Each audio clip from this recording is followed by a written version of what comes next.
Hi, this is Robert Beller from Retro Car Guy 530 LLC. In this video, I'm going to be demonstrating the installation steps for a GM service bulletin PI0686G front seat lateral movement clunk, squeak, click noise, or shift while cornering, which was released on July 25th, 2017.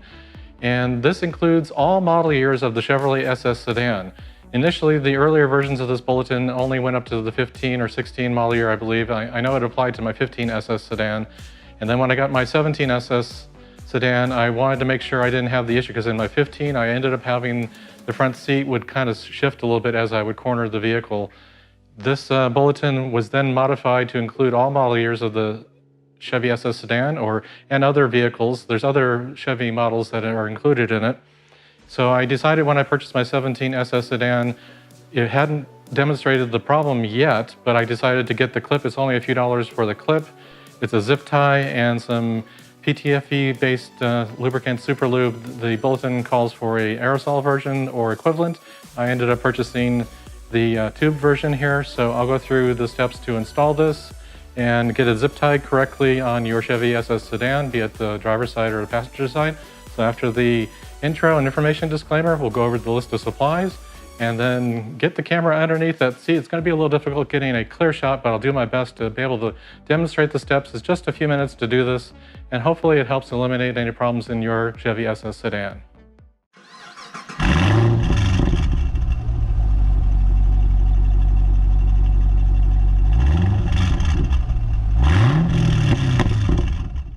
Please review the automotive information, repair, and modification guidelines on this screen. Seek the advice of a repair professional if you're unsure how to perform any repair or modification safely and correctly. All repairs and modifications are performed at your own risk.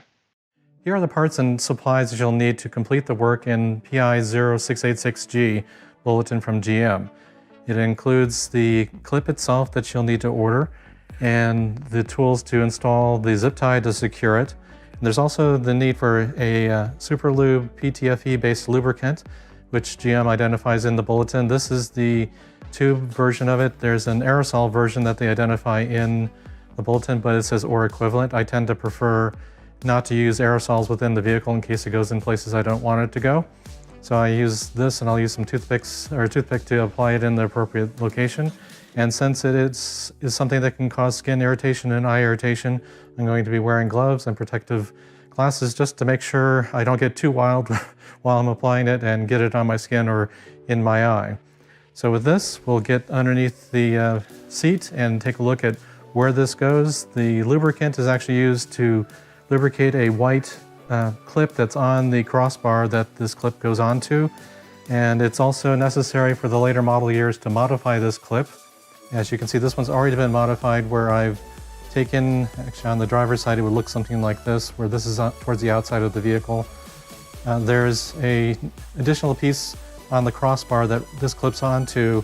There's a piece of metal on the top side, which is a modification to the seat bottom in the SS Sedan in the later model years. And for this clip to fit on, you have to remove a 10mm section, which is identified in the bulletin. So with that, let's get underneath the seat and take a look at where all this goes. I have pointed the camera here at the underside of the driver's side seat. I've elevated the seat cushion on the front as high as possible to give a better view of what's being modified here. The seat crossbar is this item here, and this bar has this plastic white clip on it, and the lateral seat movement will occur as this clip will slide a little bit from left to right. So the whole intention here is to take that plastic clip and to clip onto that white plastic clip here and attach it to the edge of this crossbar, and there's a flat piece of metal here at the end of this crossbar. So the whole point here is to insert that clip to grab around the edge of this crossbar end here, and then to grab into these grooves of the white clip here. So now we're going to add the lubrication called for in the bulletin. It's mainly to avoid any noises from adding the clip. So I'm going to add a little bit of lubricant to the white clip that's present on that crossbar. So I'm taking a toothpick and I'm gathering some of the lubricant from the tube that I have here. Basically this edge in the grooves. which I believe for the driver's side this is the only part necessary, but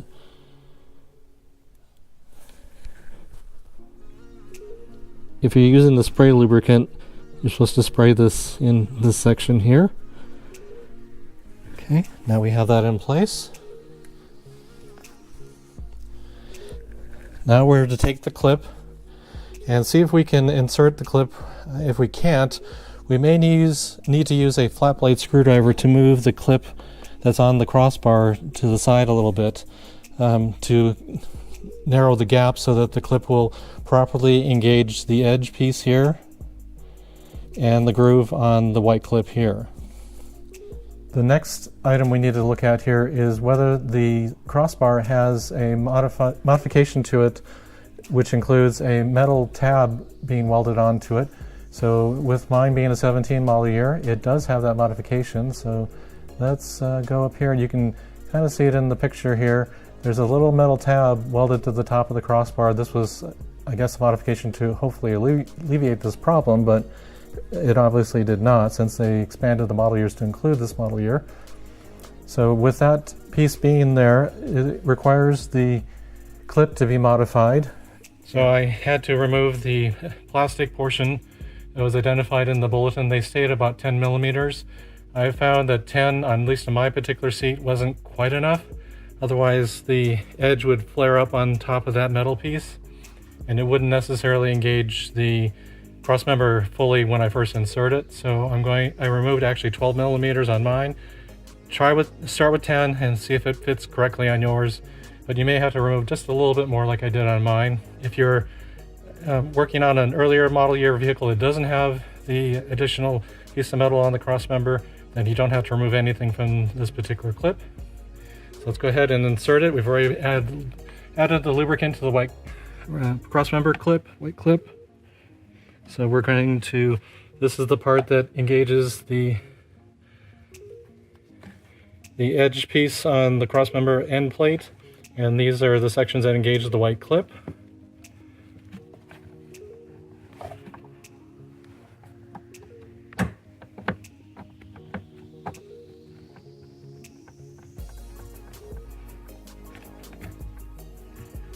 It appears at the moment with the full up position that's about as engaged as it's going to be. It will change a little bit. So the next step is we're going to add the zip tie.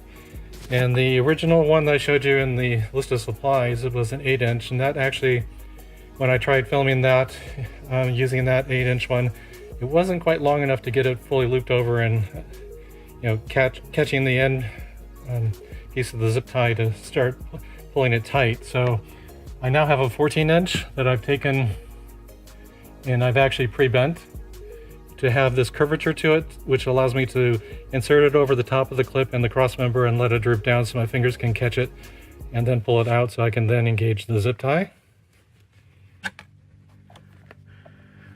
So let's notice right here there's a recess in the black clip that where the zip tie will eventually reside. So I'm going to begin inserting the pre-bent zip tie over the crossmember and the clip. I'm going to reach in and grab that pre-bent portion. There it is. And with the additional length there, it makes it a lot easier, at least for my old hands, to be able to engage the zip tie like this. And make sure, feel around the clip and everything that it's not including any wiring harnesses or anything in there. I don't feel any that are near that area, but make sure that on your vehicle you're not catching anything like that. And again, we're going to pull it so that tight so that it engages that recess in the black clip. Again, I'm going to feel around it. Make sure there's no wiring harnesses being caught. Okay, we're good there. And you might be tempted at this point to say, oh, I can cut the end off, we're done. You're not. Again, this clip, black clip does move with the seat and has a tendency to rotate as far as its position a little bit, so Even though it might be tight now, it probably loosens up a little bit. And notice the gap that is opened up here, so I push it up into place. And now I'm going to take that extra slack out.